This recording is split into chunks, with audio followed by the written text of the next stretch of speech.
Assalamualaikum warahmatullahi wabarakatuh. Di video kali ini saya akan menjelaskan tentang rencana pelaksanaan pembelajaran atau RPP Ilmu Pengetahuan Alam kelas 7 semester 1 guna memenuhi tugas akhir mata kuliah Kajian Pengembangan Kurikulum. Saya Aulia Rahmadani Arsyad dengan NIM 2023146 dari Prodi Pendidikan IPA kelas IPA D, mata kuliah Kajian Pengembangan Kurikulum dengan dosen pengampu Ibu Monika Primasari MPD. Materi pokok yang akan saya jelaskan yaitu KD 3.2 mengklasifikasikan makhluk hidup dan benda berdasarkan karakteristik yang diamati, dan KD 4.2 menyajikan hasil pengklasifikasian makhluk hidup dan benda di lingkungan sekitar berdasarkan karakteristik yang diamati. Alokasi waktu yang saya perlukan yaitu 2 pertemuan dengan 5 jam pelajaran, 1 jam pelajaran 45 menit. Pertemuan pertama dengan materi mengidentifikasi ciri benda-benda di sekitar dengan alokasi waktu 3 jam pelajaran, dan pertemuan kedua dengan materi membedakan makhluk hidup dan tak hidup dengan alokasi waktu 2 jam pelajaran. Sumber belajar yang saya perlukan yaitu buku BSE IPA kelas 7 Kemdikbud, jurnal atau artikel yang berupa referensi yang memuat materi tentang klasifikasi makhluk hidup, serta internet yang berupa gambar atau video. Adapun media pembelajaran yang saya gunakan yaitu yang pertama laptop dan proyektor, selanjutnya ada LKPD dan slide PowerPoint.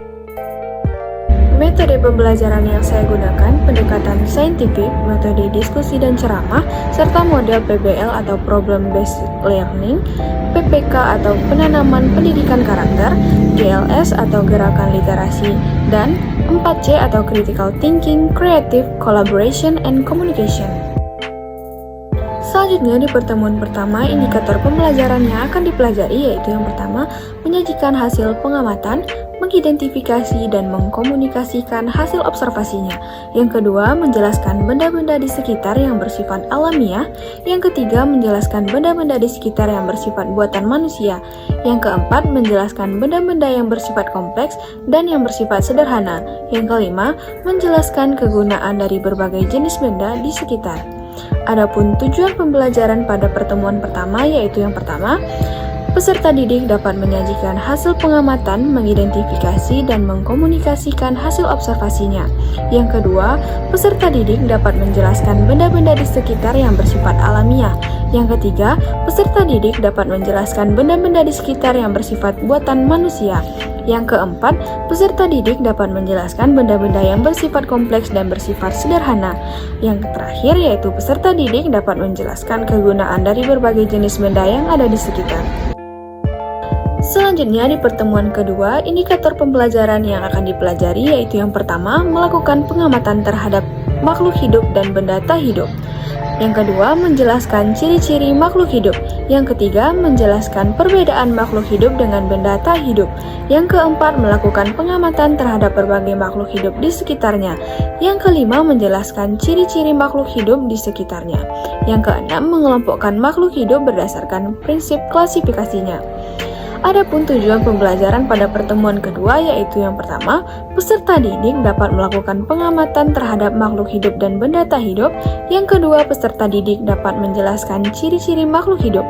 Yang ketiga, peserta didik dapat menjelaskan perbedaan makhluk hidup dengan benda tak hidup. Yang keempat, peserta didik dapat melakukan pengamatan terhadap berbagai makhluk hidup yang ada di sekitar. Yang kelima, peserta didik dapat menjelaskan ciri-ciri makhluk hidup di sekitarnya. Yang keenam, peserta didik dapat mengelompokkan makhluk hidup berdasarkan prinsip klasifikasinya. Selanjutnya, KD 4.2 menyajikan hasil pengklasifikasian makhluk hidup dan benda di lingkungan sekitar berdasarkan karakteristik yang diamati. Adapun indikator pembelajarannya yaitu yang pertama, menginformasikan hasil pengamatan pengklasifikasian makhluk hidup secara berkelompok. Yang kedua, menggunakan mikroskop untuk mengamati makhluk hidup mikroskopis. Adapun tujuan pembelajaran pada KD ini yaitu yang pertama, peserta didik dapat mengklasifikasikan makhluk hidup. Yang kedua, peserta didik dapat menggunakan mikroskop untuk mengamati makhluk hidup mikroskopis. Selanjutnya, aktivitas pembelajaran yaitu orientasi, berupa mengucapkan salam, melakukan pembukaan, berdoa, memeriksa kehadiran. Adapun apersepsi yaitu mengajukan pertanyaan yang berhubungan dengan pembelajaran pada pertemuan tersebut. Selanjutnya ada motivasi, memberikan gambaran, kalimat, dan pertanyaan agar peserta didik termotivasi untuk mempelajarinya. Selanjutnya, pemberian acuan atau memberitahukan materi dan tujuan dari pembelajaran. Selanjutnya adalah kegiatan inti, yaitu berupa kegiatan literasi, baik itu melihat, mengamati, membaca, menulis, dan mendengar. Selanjutnya ada critical thinking atau mengajukan pertanyaan, ada collaboration atau mendiskusikan, mengumpulkan informasi, mempresentasikan, saling bertukar informasi. Adapun communication yaitu menyampaikan hasil dan mengemukakan pendapat. Selanjutnya adalah kegiatan penutup berupa review pembelajaran, yaitu memberikan pertanyaan untuk mengulang dan menyimpulkan materi yang dipelajari pada pertemuan tersebut. Selanjutnya ada review pembelajaran, yaitu mengumpulkan hasil diskusi, memberikan pengarahan, memberitahu materi pertemuan selanjutnya. Dan yang terakhir adalah penilaian. Penilaian itu ada yang berupa penilaian pengetahuan, yaitu berupa soal latihan dan ulangan harian. Ada penilaian sikap yang berupa aspek sikap yang dinilai, yaitu rasa ingin tahu, jujur, disiplin, dan rasa percaya diri, tangguh menghadapi masalah dan tanggung jawab, dan peduli terhadap lingkungan sekitarnya. Adapun penilaian keterampilan berupa penilaian proyek dan penilaian diskusi.